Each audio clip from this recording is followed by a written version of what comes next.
I know, like me, you've always wondered, why do I make money? Why do I have a good salary? Why am I paid well? And yet, I have no business attached to my name. I have no investment.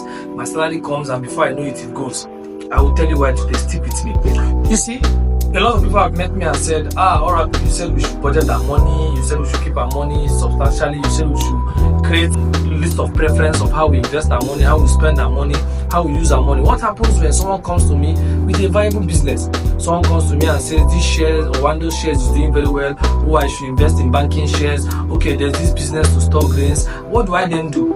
I will tell you what you must do. You see, first step to anything I've said before is knowledge. You have to learn. Before you invest in any business or any venture out of your budget, out of the normal savings you are doing, you must check. You must go and do your findings. You must investigate that business, investigate that investment. Be sure, understand what you are going into. Someone don't just come to you and say, rice farming is doing very well. Wouldn't you want to invest in rice farming? And then you carry your little savings and give them. My dear, you would ask that question again. Or someone comes to you and say, invest in the stock market, and you don't know anything about the stock market. You've not taken your time to learn or buy videos or buy books or buy knowledge or seminars on how to invest in the stock market. And then you carry your investment or your savings and put in that thing. I tell you the truth, you will ask that question again. Where did my money go? So what then do you do? Okay, take for instance, you budgeted your money, you are paid 100,000 in a month as a worker, or maybe you are giving us allowance or something. 100,000 is your base income. You budget 10% to charity, tithes or whatever, 10% for your savings, 10% for transport, 10% for feeding, maybe 20% for your rent. And then you budgeted it like this. And now someone comes to you and says, oh, do you know the banking industry is doing stupendously well in the stock exchange market? And then you want to invest and you say, okay, what do I do now? I will tell you what you must do. In that situation, if you have a spare fund, let's say your savings fund is up to, let's say, 50,000 naira, and you are thinking, I would want to go into this. What you do is this: first of all, go and study the stock exchange market. Get an understanding of how the stock exchange market works.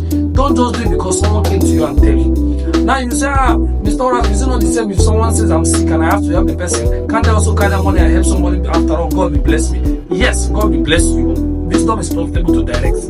Now, when you are putting in that 50,000 naira in the shares, or you are buying a bond, or you are doing a business, or you are investing in maybe farming or something in agriculture, you are not spending that money. You see, there's a thin line between spending and investing. They look so much alike, but the difference is this: in spending, you are not seeing anything at the end, but in investing, you are looking at an end goal. You are expecting a profit. Oh, Oracle, do you now mean that anytime I invest, I'll get profit? Not necessarily. Maybe not every time. Maybe not even in your first trial. But one thing is this: even if at the end of your investment journey you don't get a profit, you don't get any returns, you will get one thing that is very crucial. You get knowledge. And knowledge is very crucial in the journey of financial management. Remember, you're looking at financial management. So you would have gained knowledge. And again, you can acclaim the title of a farmer to yourself. You tried farming, it didn't work. You can now say, I am a farmer. You tried a business venture, it didn't work at your first trial. You can say, I'm a businessman. You tried the stock market, you try investing in shares, bonds, stocks, it doesn't work. You can say, okay, I'm an investor. You get something. But if you spend your money voraciously, you spend carelessly, you just see a new Louis Vuitton, you buy it. You see the Lerin Gucci bag, you buy it. You see the latest iPhone, you buy it. You are spending your money, and what do you get at the end of the day? People will say, oh, see big boy. But guess what? After today, your life will never remain the same, because you've had a day with the Oracle of Management.